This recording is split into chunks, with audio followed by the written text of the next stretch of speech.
बिस्मिल्लाहिर्रहमानिर्रहीम। अस्सलाम वालेकुम नाजरीन, मैं हूँ सादिया गुल। आप देख रहे हैं मेरा यूट्यूब चैनल। नाजरीन, ईमान फ़िरोज़ कत्ल में जो नए इंकशाफात हुए हैं उसके बारे में आज हम बात करेंगे कि कायनात गर्ल्स हॉस्टल में ईमान फ़िरोज़ जो है उसमें जिस हॉस्टल में थी वहाँ पे कोई वार्डन नहीं थी। क्या वहाँ के कैमरे जो हैं वो भी ठीक से काम नहीं कर रहे थे, यानी मॉनिटरिंग नहीं हो रही थी हॉस्टल की। इसके अलावा वहाँ पे कोई वार्डन भी नहीं थी। और नाजरीन, जब गोली चली तो अहले इलाका जो हैं वो वहाँ पहुँच गए और उन्होंने ये सारा ड्रामा अपनी आंखों से देखा कि किस तरह एक बच्ची जो है उसको किसी ने कत्ल कर दिया और वो खून में लथपथ पड़ी है। और रेस्क्यू वालों को कॉल की गई और उनको बुलाया गया और ये सारा तमाशा चल रहा था। लेकिन उस वक्त जो हॉस्टल की इंतज़ामिया है वो वहाँ मौजूद नहीं थी।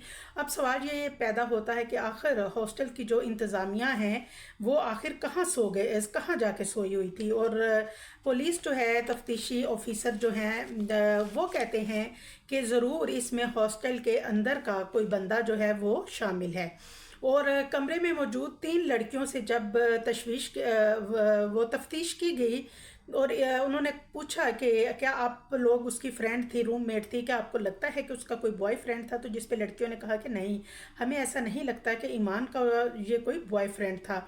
अब नाजरीन, ऐसे कैसे हो सकता है कि कोई बंदा, पुलिस का ये भी कहना है कि ऐसे नहीं हो सकता है कि जब तक किसी बंदे को यस का ना कहा जाए या ओके का सिग्नल ना दिया जाए तो वो कैसे हॉस्टल में दाखिल हो सकता है। और सबसे बड़ी बात तो ये है कि होटल की इंतज़ामिया की तरफ से अभी फ़िलहाल कोई भी बयान जो है वो सामने नहीं आया, क्योंकि ईमान फ़रोज़ नहीं तो आखिर वो कुछ तो करने आया था ना वहाँ पे, या किसी का बॉयफ्रेंड तो था, क्योंकि वो बाकायदा पिस्टल लेकर आया और कत्ल की नीयत से ही आया था।